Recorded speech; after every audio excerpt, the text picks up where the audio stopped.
So this is an example of the conservation momentum for a finite control volume.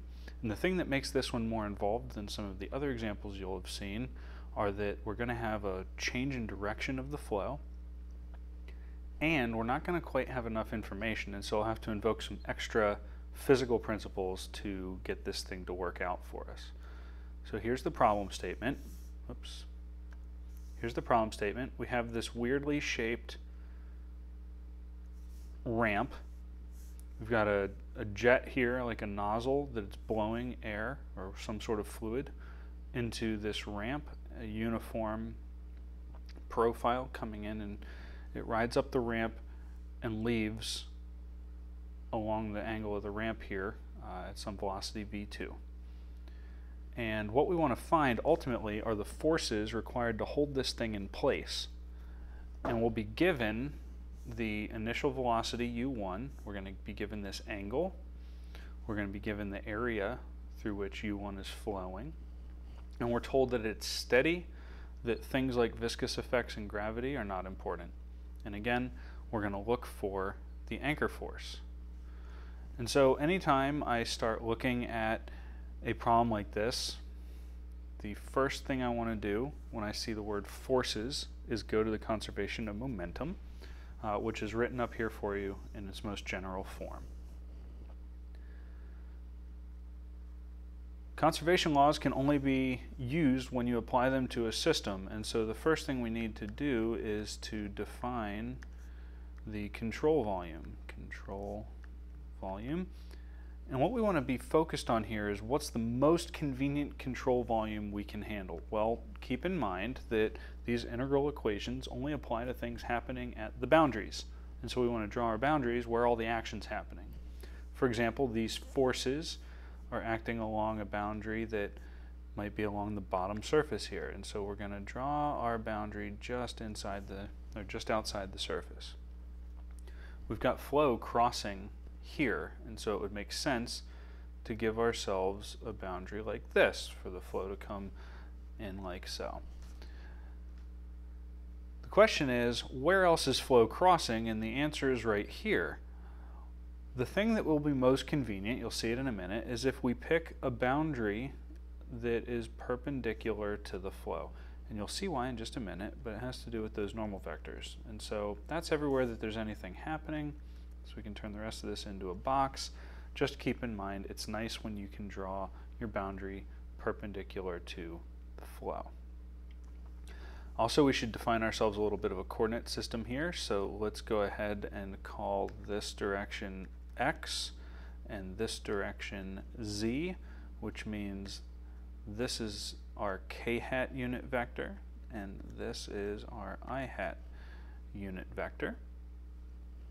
And anywhere that we see force or flow crossing the boundary, we should define a normal vector pointing out so that we can use the equations. And so here we have normal vector at station 1, and here we have pointing out a normal vector at station 2. And you can see why I did this. Well, it's already parallel to v2, and that's going to save us some trig.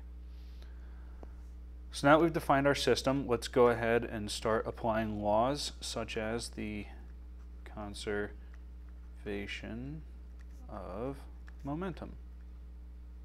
I know this is what I want to do because I'm looking for forces, and anytime you see the word force, just go ahead and jump in your mind to the conservation of momentum.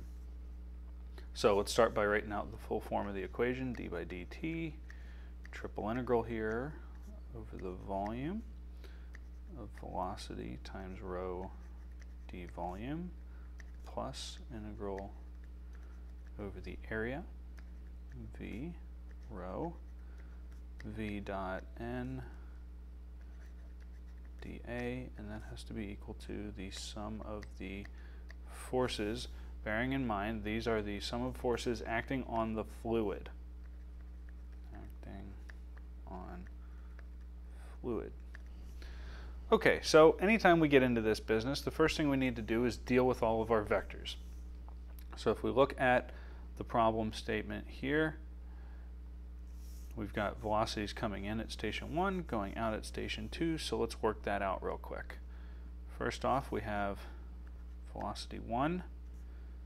Well, they gave us the magnitude of this as u1, and it is moving purely horizontal. That's the I direction.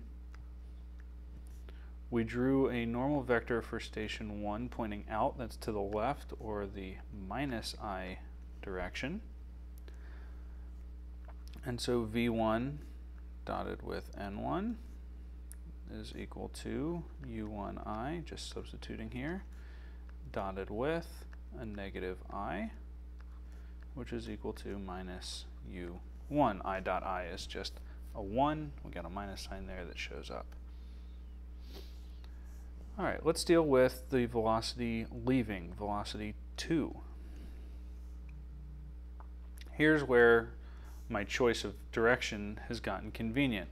This thing's on an angle with thetas and stuff, and so to work this out, we'd have to do a bit of trig. Or we can just define a new unit direction. We'll call it E2, like we did in some of the conservation of mass problems, which is parallel to n2. And what that lets us do is write velocity 2 here as a magnitude, which we could just take the magnitude of the vector v2. We're going to multiply that by e2 to turn it into a vector, so now it's a vector with a direction. Our normal vector is pointing out, station 2, so that's also e2. And so, you know, you could imagine that this is still just made up of the components we're used to seeing, such as u2i plus w2k hat. It's just this is a little inconvenient, right? Because you'd have to write this as something like the magnitude of v2 times the cosine of theta to get the x component, and that's multiplied by I. And then the y component would be, or I'm sorry, the z component would be the magnitude of v2 multiplied by the sine of theta times k hat, and that's just a lot to deal with. So for now, we're going to work in this e direction and just make our lives nice and easy by writing v2 dot n2 as the magnitude of v2 times e2, that's the first part, and we're going to dot that with our normal vector, which is just e2, which gives us the magnitude of v2. And so that's everything we need now to sub into here once we start applying the assumptions, such as the fact that it's steady lets us kill the whole first term, because there is no d by dt if it's steady. And so we're really just left with this, which we're going to split this out into anywhere that things are happening to cross the boundary of our system. And so let's just go ahead and write that out real quick here as the integral over a1 of, well, we need the velocity at 1. That's right here, u1 I hat times rho times v dot n. Well, v dot n here is just a negative u1 dA, and that's added to integral at a2, where we need vector 2. Well, we wrote vector 2 in a couple different notations here. Let's actually use this one so that we can break it out here later into two equations. We're going to do v2 cosine theta I hat plus magnitude of v2 sine theta times k hat. Then we need a rho. Then we need v dot n. Well, v dot n just worked out to be the magnitude of v2. And then that's times dA. And all of that has to equal the forces in the x direction plus forces in the z direction, which are the things we're looking for. And so just for your edification here, where all this came from, well, first off, the velocity vector has to be the first thing that shows up. That's this. And so I subbed it in right there. That's why it's still got the unit vector on it. Then we have a rho. Well, that just shows up directly. And then finally we need v dot n. Well, that's this business here, which just turned out to be equal to u1, and so I subbed it in there. And then I did the same kind of thing at station 2. And lastly, I dropped the forces in, which I just drew in the positive sense as an assumption, doesn't really matter, down here. Okay, so let's move on to a new page and get this finished up. Slide up to the top here. And what I want to do is I'm going to work, for convenience sake, I'm going to split this into two equations, one for the x direction and one for the z. So let's start with the x direction. Now that's just the equation that we had before, but I'm only going to bring the x component things with us. And so this became a minus u1 squared rho dA. You know what, that might be a little confusing. I'm going to rewrite the previous line so that you can see it here as I'm working to unpack it. Bear with me for just a second here.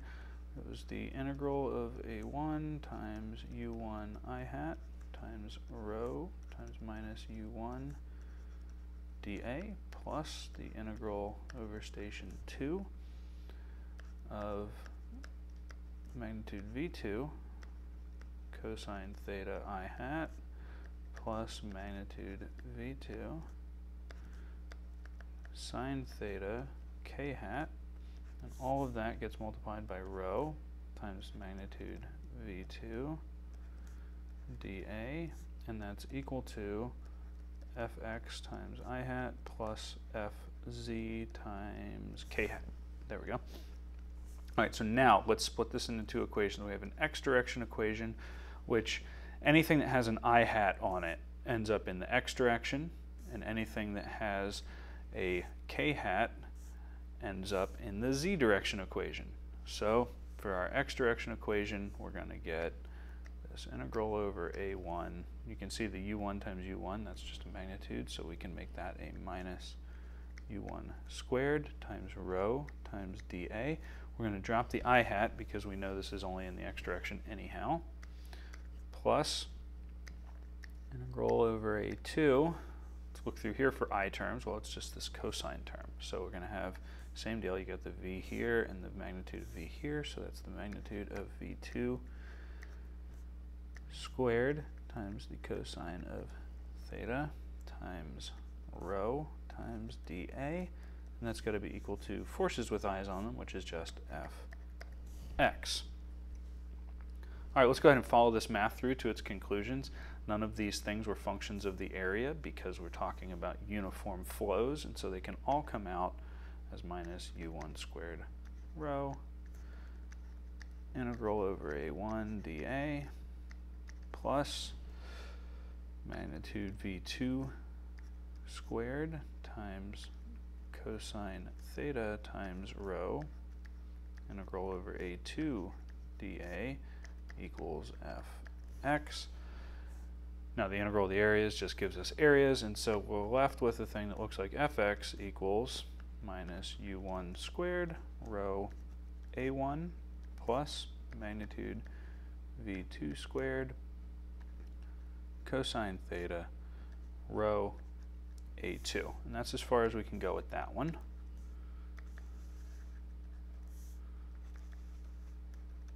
Do a quick audit here. We don't know fx.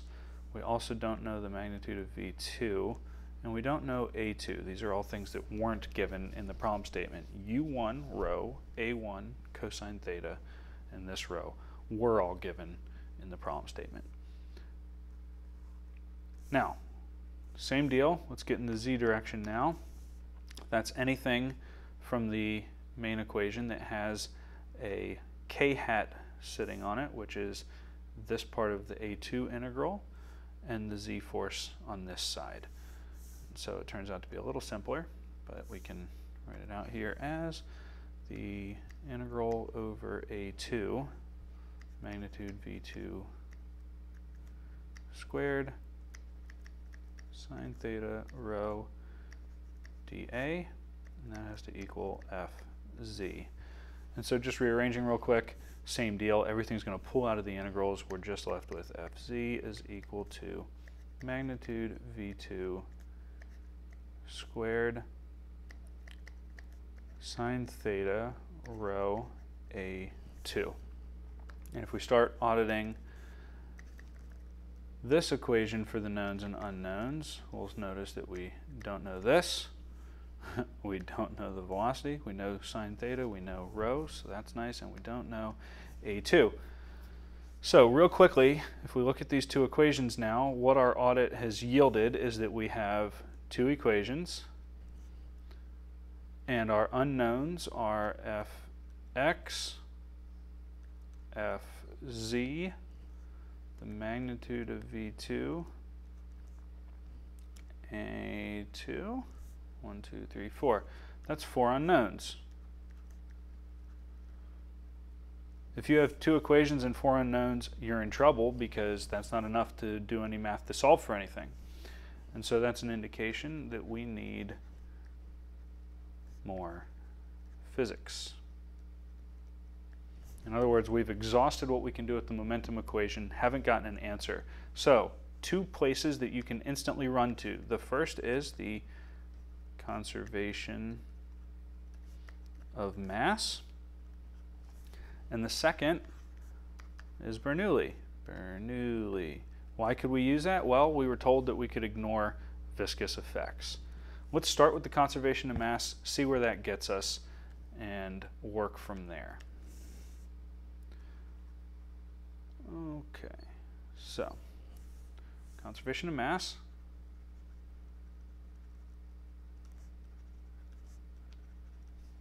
Remember, we always start by writing it in its most general form. So in this case, that's d by dt, integral over the volume of rho dv plus the integral over the area of rho v dot n dA, and that has to equal 0. Again, this is steady, so we get rid of this term. Steady, no time derivatives. It's incompressible, and there's a 0 here, so that means the rho is going to disappear. And so we're just left with splitting this out as the integral over a1 of v dot a or v dot n1. Well, we don't have to worry about that because we already did it. Remember, that was just a minus u1 v dot n there times dA plus the integral over a2, and same deal, we did this already. V dot n at station 2 was just the magnitude of v2 dA, and that has to equal 0, so when you perform these integrals, these pop out.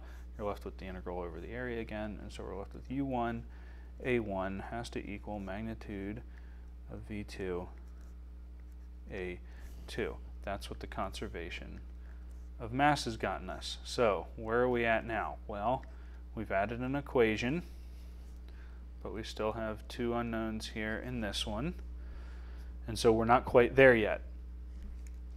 Thankfully, we haven't added any unknowns, right? Our unknowns were the two forces, the magnitude of v and the a2. So we added an equation, so now we have 3 equations and 4 unknowns, which means we're almost there. But we need one more thing. So that one more thing that we can try next is Bernoulli,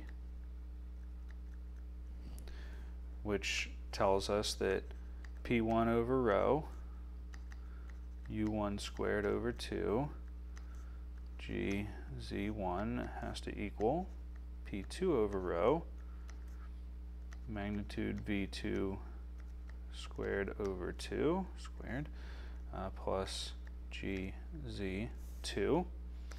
We were told to make some assumptions, right? First off, we were told that we could ignore gravity. So I'm just going to neglect gravity here. And number 2 is the pressures are the same. They're both outside, they're external flow. And so these two pressures are the same. I'm just going to write outside as the reasoning for that. And so what does that tell us? Well, the only things left in this equation now are u1 over 2 and v2 squared over 2 here.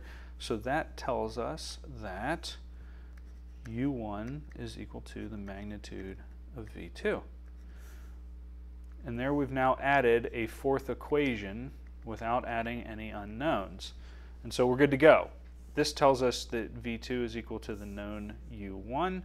We can sub that in here, which now tells us that A1 has to be equal to A2, which we can just write as the area. And now we can take those two facts and we can sub into the momentum equations, where we discover that Fx is equal to minus rho u1 squared A plus rho u1 squared cosine theta A, and we have Fz equal to rho u1 squared sine theta A, where all I've done is made these substitutions into the two forms of the momentum equation that we ended up with. And if you go through here now, what you'll see is that we know that one. Oops, let me change colors here for you. We know rho, we know u1, we know A. We know rho, we know u1, we know theta, we know A. Ditto here, we know all of these things. And so we could sub numbers in and get these forces. But I want you to be reminded that those are the forces on the fluid, and so if we want the forces on the block, the anchoring forces that the problem asked for, that's the negative version of those forces on block. And so if this thing spits out numbers, just remember that the force on the block itself are equal and opposite. And that's because the momentum equation is written from the perspective of the fluid.